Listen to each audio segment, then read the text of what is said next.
2013's Royal Rumble, and he just had a blast. Yeah, so we sat in the second row. My brother got us tickets from his friend, and we sat in the second row, and we got to take the chairs home. It was an awesome experience. Oh, that's awesome. That's fantastic. Royal Rumble has always been my favorite event. Yeah, totally. The fact that it's one thing that you could totally go on for the rest. They can never, if they never change the Royal Rumble, it's completely fine. How it is, they don't need to put 50 guys. They don't need to put 40 guys. Keep it at 30 top superstars. Go for the film. And I like the fact that they've done now women's and men's Royal Rumbles. Yeah, I love it. So, is there any beef between you and Corey Anderson still? No, there was never any beef. I just wanted to fight him. You just wanted to fight him. No, he's moved on to bigger and better things, and I didn't yet. You'll get there. Yeah, I will. I lost you again. Sorry, guys. We are definitely having some technical difficulties today.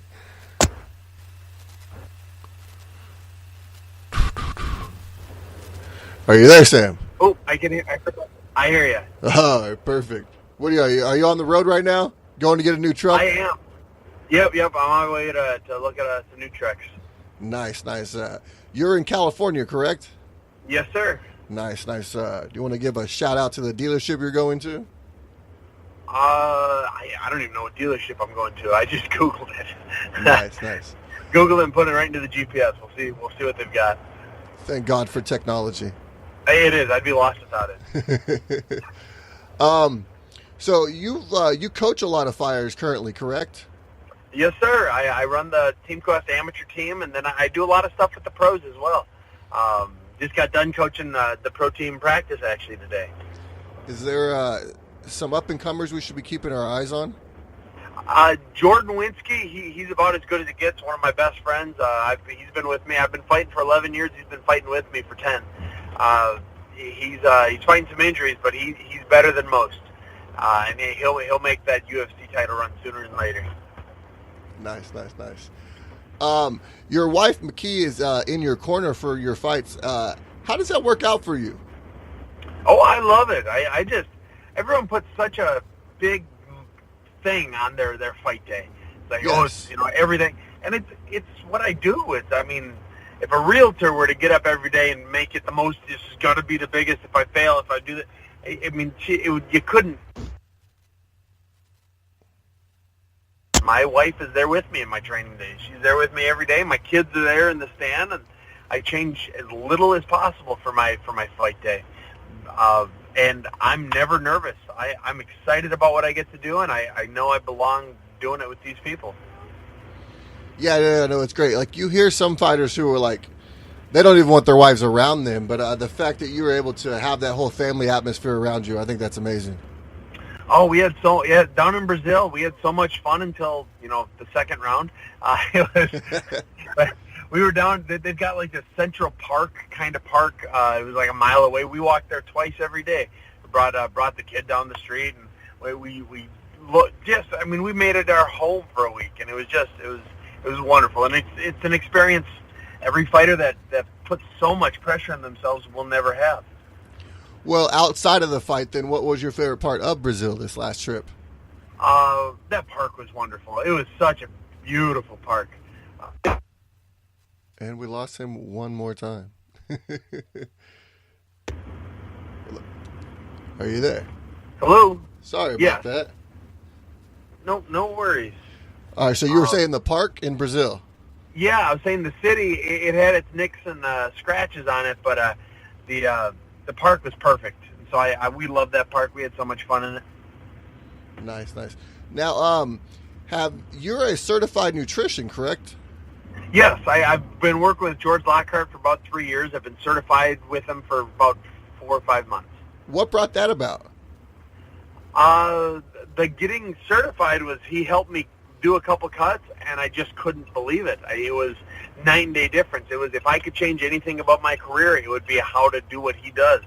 And so I wanted to learn it as efficiently and as effectively as he knows it. And I spent a week with him getting some fighters ready, and I got certified with it. Nice. So that obviously helps you with your amateur and pro athletes that you work with now. It does. It helps. It helps a lot. Ooh, are you there? Still there, sir? Yes, sir. Oh, there you are. Yeah, I was saying it just gives me that next level of coaching. The sport of inches. Any inch I can give my team, I'm going to give it to them. Yeah, of course. And every athlete is nothing without the great head coach. The great. I don't want to say I'm great yet, but I'm working on it. Well, I mean, the fact that you're dedicated is enough. Hello. Hello. Can you hear me? Hey, I can hear you. Can you hear me? Yes, I can. Okay, sorry about that. I don't know what happened. No, it's all good, man. It's all good. Technology only works so well sometimes. I'd be lost without it, but lost with it too. Totally, yeah. No, I mean, like, I always think about, like, if I ever lost my cell phone, I wouldn't know half these numbers. I've been with my wife for over 13 years, and I do not know her phone number. Oh man, so my wife, funny story, my wife was giving me shit about not knowing her number, so I like sat down for like 6 hours one day and just memorized the shit out of it. I need to. I keep thinking it'll come to me, and it never comes to me. Right? Then she'll like test me every once in a while, and I'll blurt it out to her. Like, I know it. Don't play games with me. All right, man. Well, I will let you go. You seem like you're a little busy, and you're going to go buy a new truck, and I'm super excited for you. I wish I was doing that as well. But I'm excited for your career. I can't wait to see what's next for Sam Alvey. Hopefully we can get you on when you have a fight signed. Yeah, you count me in. This was a lot of fun. You let me know when, and I'll be on. Excellent, brother. I appreciate everything, man. Thank you. Absolutely. Thank you, sir. Have a good day. You too. Bye. And that was Sam Alvey. It was awesome to have him take time out of his busy day to talk to us. Now I want to go ahead and get into UFC 229. And before I get into the aftermath, which unfolded after the main event, I would love to get into actual fights, because there were some very, very good fights on UFC 229.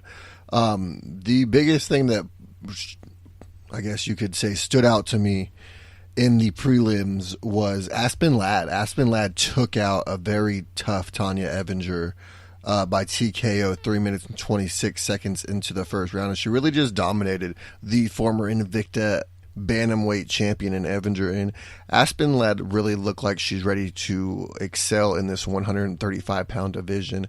I know the current champion, Amanda Nunes, has a tough matchup in front of her in the 145-pound champion. But when Amanda Nunes decides to come back down to the 135 division, I feel like she is going to have some challengers there waiting for her. Now, Michelle Waterson kicked off the main card by defeating Felice Herring by unanimous decision. And it was really a complete dominating showcase for Waterson. It was a good fight. It's going to push her into the title picture now at this point, but I feel like she's about a win or two away from actually receiving that title shot against either a current champion, Rose Namajunas, or somebody along those lines. Definitely one of the more entertaining characters on the card, Derek Lewis, defeated Alexander Volkov by a knockout 4 minutes and 49 seconds into the third round. You watch the entire fight over again, Derek Lewis was getting completely dominated by Alexander Volkov, but it seemed like Derek Lewis was just waiting for his time. He was waiting to just let it all out. And he knows what his gas tank is, and you can't fault Derek Lewis for that, because he definitely knows that he does not have a great gas tank, but he definitely knows when to turn it on and when to just go all out and knock someone the fuck out, and that's exactly what he did to Alexander Volkov. He earned himself, well, I don't know if you can say he earned himself, but he's definitely going to be getting now a UFC heavyweight title fight against none other than Daniel Cormier, and that is going to be next month at UFC 230. They just officially announced that.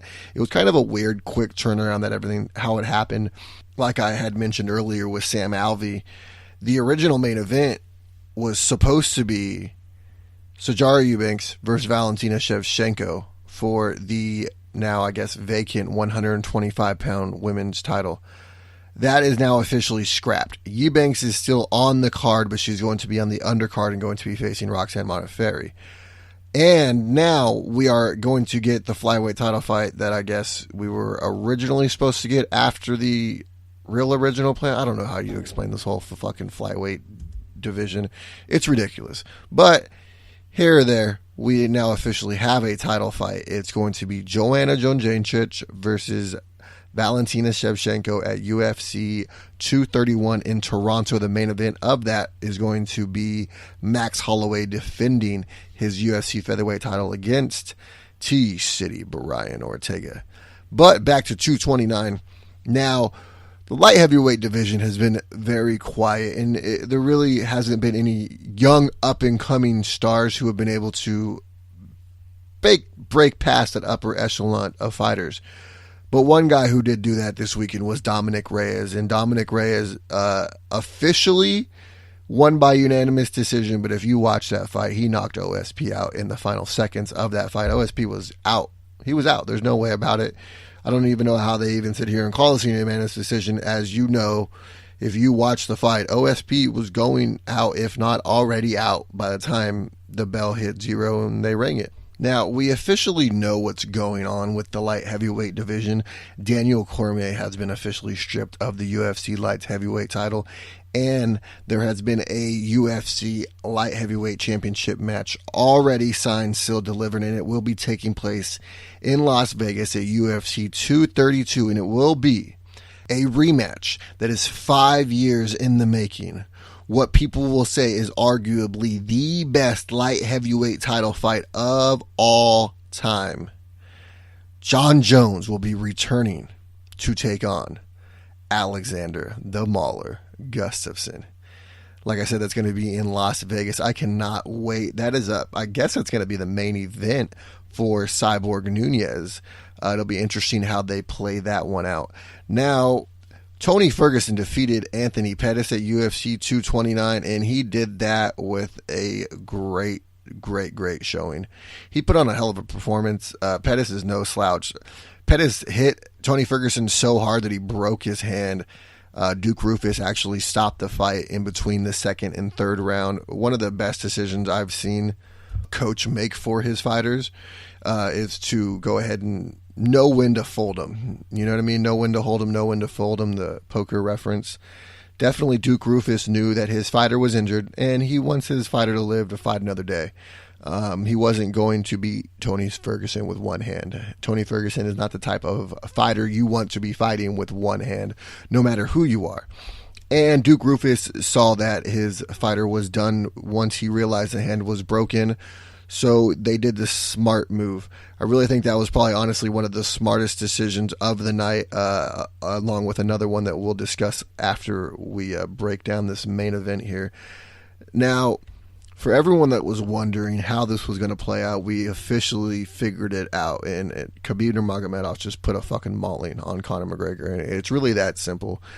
Khabib is on a class of its own. Khabib, his wrestling is just far fucking... It's tenfold better than anybody else in the lightweight division. He feels like a light heavyweight on top of a guy that's 155 pounds. I mean, the wrestling that he brings to the table is just fucking astronomically better than everybody. And he proved it. He proved that he is the best lightweight that we have seen in our current generation. He proved to be one of the pound for pound best fighters in the UFC currently. And he proved to be probably one of the most dominant forces to ever step inside of an octagon. The fact that he is 27-0 now. Khabib just completely mauled Conor, and it was that simple. I mean, Conor got up a couple times. Conor laid a couple good shots, but I mean, Khabib knocked him down.